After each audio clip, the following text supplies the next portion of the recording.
All right.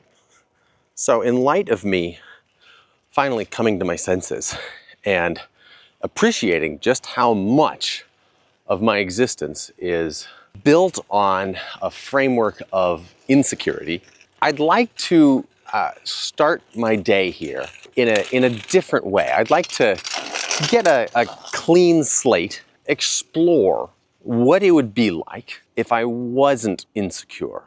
You know, that raises some questions. So one example that I think is easy to relate to would be fitness, because I think so much of our cultural obsession with fitness is rooted in insecurity. Now, not all of it by any means, but a lot of it. And it certainly is for me. So I'm thinking if I wasn't insecure, or significantly less so, why would I, say, work out? If I wasn't trying to look better, or if I wasn't trying to be better, right? Like if I wasn't trying to be better in comparison to other people, then why would I do it? Would I ever work out? Would I just kind of sit on the couch and eat ice cream because I'm totally secure in my body and I don't give a fuck? If there isn't some insecure reason like, oh, I want to look good, I want to look fit, why would I work out? And since I don't live, 50,000 years ago where I have just a life environment, natural demand to be physically active. I don't have a tiger chasing me. I don't have to catch prey. I don't have to climb trees for honey or anything. So I need a new paradigm for why I do things that might be good for me, right? Because that's the thing about an insecurity around, say, fitness. There is a silver lining there, obviously. I mean, everyone thinks that the silver lining is actually the whole thing. But from my perspective now, yeah, it was based a lot on insecurity, but there was a benefit in that it actually did do good things for my health, and that's cool, right? But if I'm in the process of shedding the insecurity part, then I need to come back with some other reason to do it. And the best that I've got is curiosity.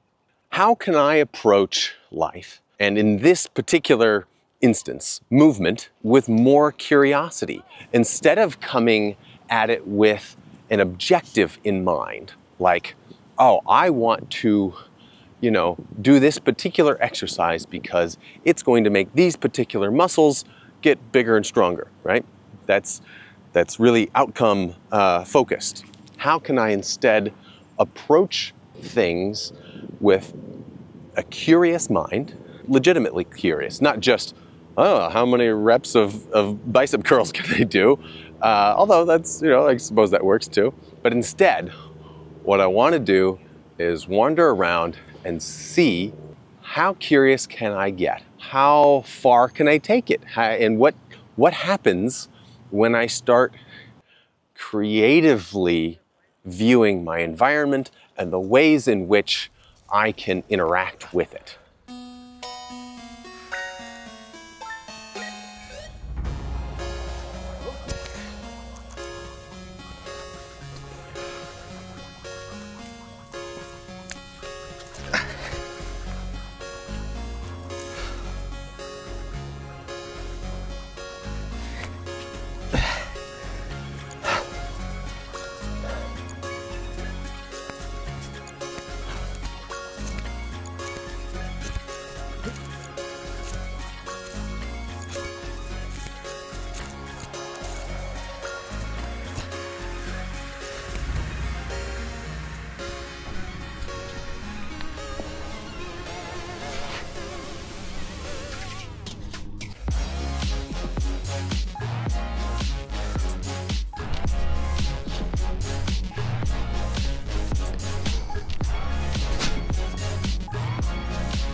Okay, the tree was my first real win. The other ones were all right, I'm just getting warmed up. But the tree, and that's starting to get fun. I love climbing trees. And also love that I could wear this funky, nerdy chest mount camera and get first person view of it. Oh my God, this is so cool. It tickles my inner child that I, as an adult now, can still play with cameras and do things like climb trees. How fucking cool is that? So now I just need to wander around and find more fun trees to climb, because that's kind of all I want to do right now. Oh God, ow, ow, ow.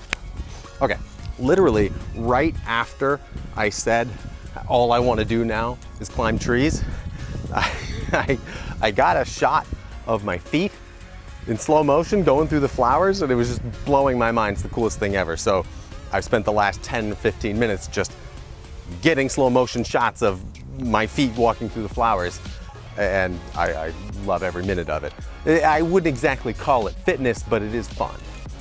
I saw a bumblebee earlier, but I was, at the time I was shooting my feet, and so I didn't go for it. And now I'm like, where's the bumblebee? Where the frick is a bumblebee?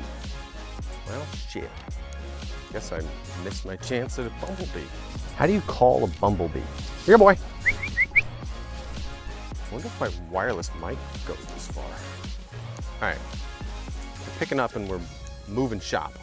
So now I'm not really sure what to do, because I definitely did not come out here to shoot slow motion video of flowers.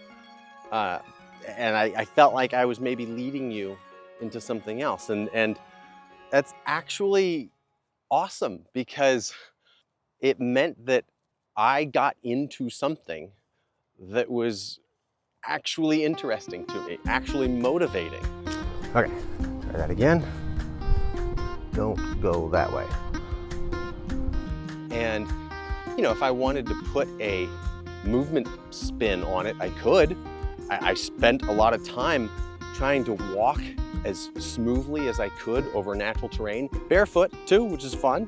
It's very right brain, very sensory, and very much not in my head.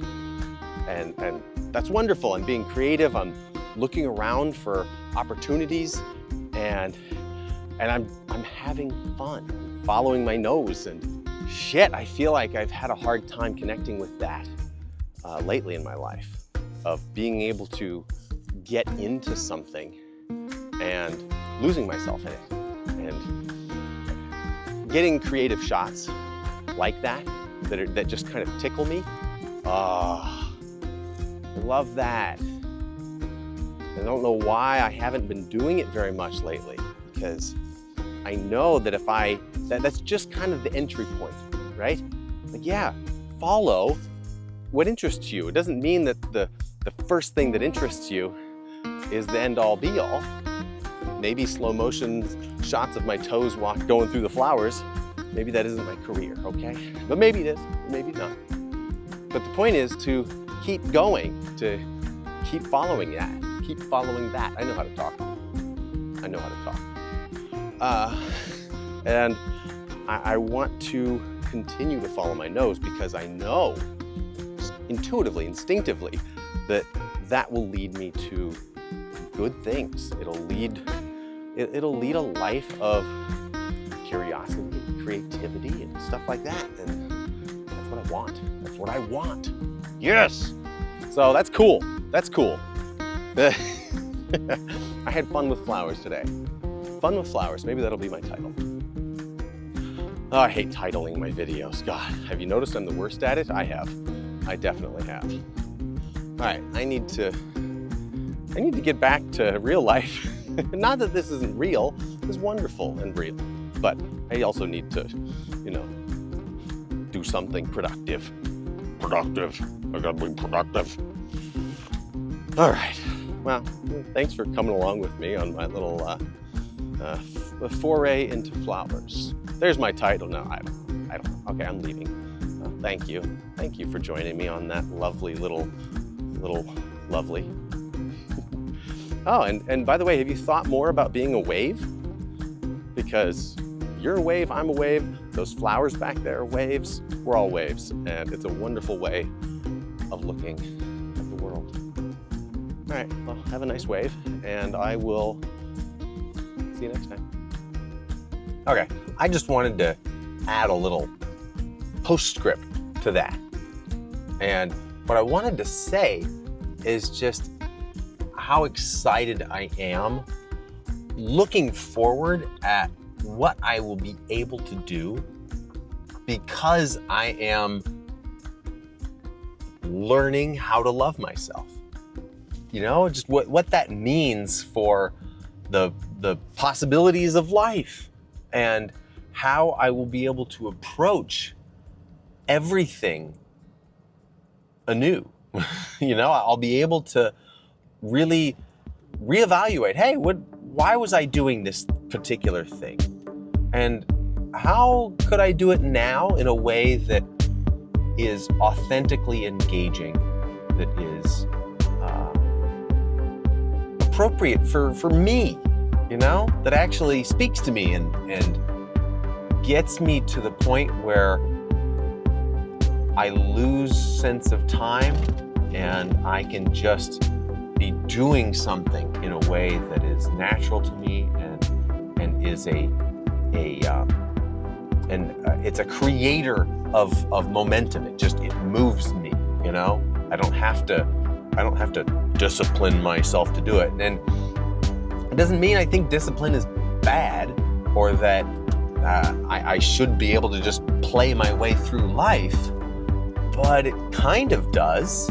I suspect that I will be able to occupy a certain mindset no matter what I'm doing. You know, as I get better at this, I'll be able to find the way of doing it that is engaging to me and that's got the appropriate mix of like left brain, right brain goodness. That means that I'm not just getting stressed out, I'm not kind of mentally just spinning my wheels, but I am being productive and creative, I'm engaged, I'm motivated, I'm in the flow, that kind of thing.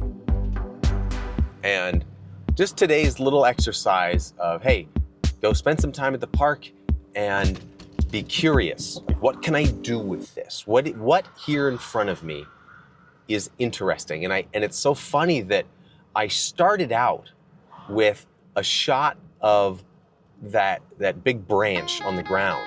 And you know, that made something click for me, but I had an image in my head of what I was gonna do with it.